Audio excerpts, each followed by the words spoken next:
how do you feed all of your kids?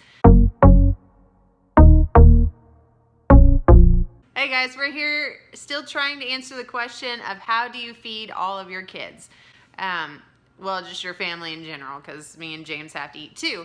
And one way we like to do it is by making bread every week, for the most part. So this week, today, James is gonna make 6 loaves of bread. It is a sandwich bread because we love sandwiches. In the mornings, we have it with breakfast, and it's just as a side, but then at lunch, we love our sandwiches. Peanut butter and jelly and BLTs and grilled cheese and all that good stuff. So we have been trying out different bread recipes for a while, and this one is just our favorite because the bread doesn't crumble or get that weird bend in homemade bread and all that good stuff. It just holds up in a nice, delicious sandwich. So come along and watch as he makes it.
So after your hour is up, they will have more than doubled in size.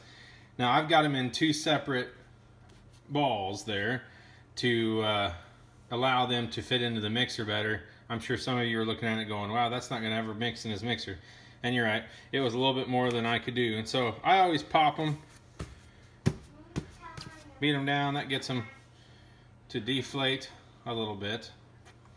And then each one of these is approximately half, and they will make 3 loaves of bread. So I cut them into approximately 3 loaves. Now, some of you may be a lot more worried about it being perfect than I am. It would drive my wife nuts if she was here doing it because it's not perfect, but that's okay. She's working, I'm cooking. So then I take it and roll the top out, makes a pretty little ball, and you can see the bottom's all smushed in. So I'm grabbing and twisting at the same time, rolling up and under. Okay, so, and then I'll take that and I will place that into bread pan.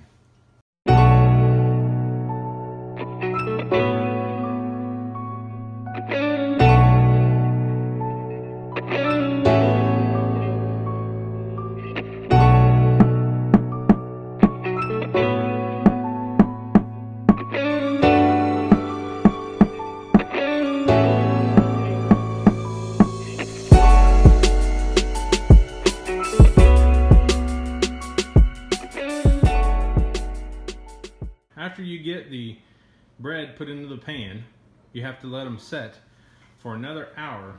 And I take them with just a normal dishcloth and cover them up. This is the bread after 1 hour. See, it doubled.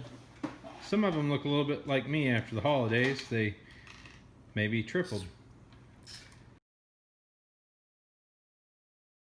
The oven is preheated to 350, and when it is ready to go, we will put these in for 35 minutes or until golden brown. Now I realize there's 6 of them, and so the bottom ones are probably going to cook a little bit faster than the top ones will, but we will figure that out as we go.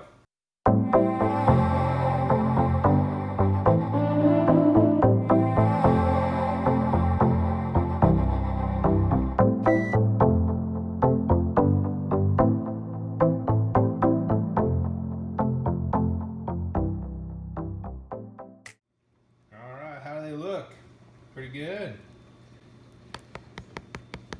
Got a nice crunchy shell on the outside. Now the key to this bread, as we've learned, because it's a sandwich bread, is to leave it set in the pan for about 5 minutes or so. And if you let it set in there for about 5 minutes, it will kind of shrink down just a little bit and pop out of the pan. And then once you do that, let it set on the counter until it's completely cool. If you try to cut into it too soon, you'll tear it and it'll be a mess. But if you let it cool off nicely, then you'll get nice sliceable bread. We'll show you all that here in just a minute. We waited about 5 minutes, and you'll see that the loaf of bread has pulled away from the side. Matter of fact, I can lift the entire bread loaf out of the pan. So I'm going to go ahead and lift it up here and show you what that looks like. So you see the little crease in the bottom. Remember I was telling you when you rolled it, it would probably put a little crease in the bottom, but the top is absolutely beautiful. Look at that. It's got a nice hard, but it's still soft. You can still squeeze it. Perfect piece of bread. All right, let's get it cut up. So that is a perfect piece of sandwich bread. If it's any better than that, it's probably store-bought. Don't let anybody tell you otherwise. But it's got a perfect rind all the way around it, and it is a perfect piece of bread. Nice and dense on the inside, but still fluffy. And my kids will have this bread loaf devoured in just a matter of minutes. Hey everyone, so my husband just finished up making 6 loaves of bread, which will last probably a week, maybe. So, we love making bread because it just tastes so much better than store-bought. So, there's a lot less nasty stuff in it. So just fingernails and hair. Yeah, the good stuff. Anyway, so I'm gonna wrap this video up. We will put the recipe below if you want to give it a try, and which I hope you do because it's so good with honey.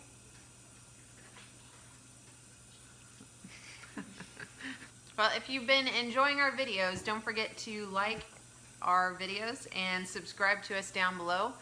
And like always, guys, live a good journey.